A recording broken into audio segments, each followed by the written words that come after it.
Assalomu alaykum, barchaga xayrli kun. Bugun biz sizlar bilan Microsoft Excel dasturida sonlarni formatlash va nusxa olishni o'rganib olamiz. Buning uchun birinchi navbatda albatta Excel dasturini ochamiz. Mana ko'rib turganingizdek, bu yerda bir necha raqamlardan iborat jadval mavjud. Endi tasavvur qiling, siz ushbu narxlarni yevroda aks ettirmoqchisiz. Buning uchun nima qilish zarur?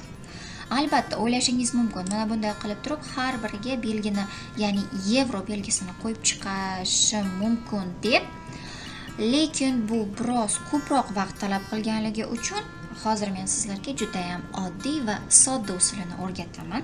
Buning uchun mana bu A harfiga sichqonchaning chap tugmasi bilan bir marta bosamiz. Ko'rib turganingizdek barchasi blokka olindi. Ana endi ushbu tugmachani bosib, mana bunday qilib yevroni tanlab olamiz. Xo'p, endi mana bu raqamlarga ahamiyat bergan bo'lsangiz, barchasi 2 xonali raqamlar. Lekin siz ushbu raqamlarni 3 xonali qilmoqchi bo'lsangiz, mana bunday qilishingiz kifoya. Ko'rib turganingizdek raqamlar o'zgardi. Xo'p, agar siz mana bu raqamlarni hammasini bir xil ko'rinishda qilmoqchi bo'lsangiz, ushbu raqamlarni blokka olasiz va mana bunday qilishingiz kifoya. Hammasi mana bir xil ko'rinishga keldi. Xo'p, endi yana ortga qaytamiz. Xo'p, mana endi biz nusxa olishni o'rgansak ham bo'ladi.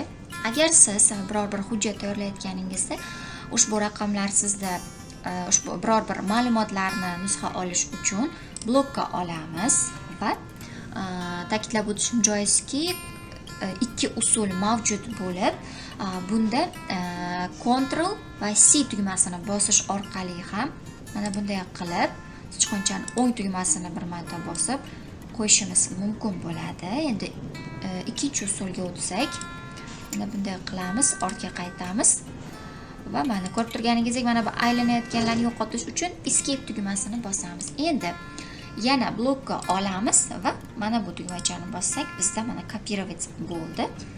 Endi mana bu yerga yana sichqonchaning chap tugmasini bir marta bosdim. Endi o'ng tugmasini bir marta bosaman va mana bu tugmachani bosaman. Mana ko'rib turganingizdek, bizda nusxa ko'chirildi. Endi yana bu chiziqlarni yo'qotish uchun Escape tugmasini bosishimiz kifoya. Agar sizda mana bunday vergulli, ya'ni sonlar bo'lsa, bularni biroz boshqacharoq usulda kopировать qilib olishimiz mumkin. Buning uchun ham blokka olamiz, Ctrl C tugmasini bosamiz, mana bu yerga olib kelib sichqonchaning o'ng tugmasini bir marta bosamiz va 1 2 3 ni tanlaymiz. Mana aslida o'zi bu raqamlar qanday ekanligi mana shu yerda aks etib turibdi. Xo'p, ana endi bu Escape tugmasini bosish orqali buni yo'qotishimiz ham mumkin bo'ladi. Yana bir narsani ta'kidlab o'tishim joizki, agar siz ushbu ma'lumotlarni dan nusxa olishni emas, aynan ma'lumotni o'zini joyini o'zgartirishni xohlasangiz, bunda blokka olamiz, yana A tugmasini bosamiz. Undan so'ng mana bunday qilib, hozir biroz xatolik ketdi. Mana bunday qilamizda joyini biroz o'zgartiramiz. Mana ko'rib turganingizdek, bizda mana bu yerdagi ma'lumotlar bu yerga ko'chib o'tdi. Bugungi mavzumiz mana shulardan iborat edi. Barchangizga tushunarli va qiziqarli bo'ldi degan umiddaman.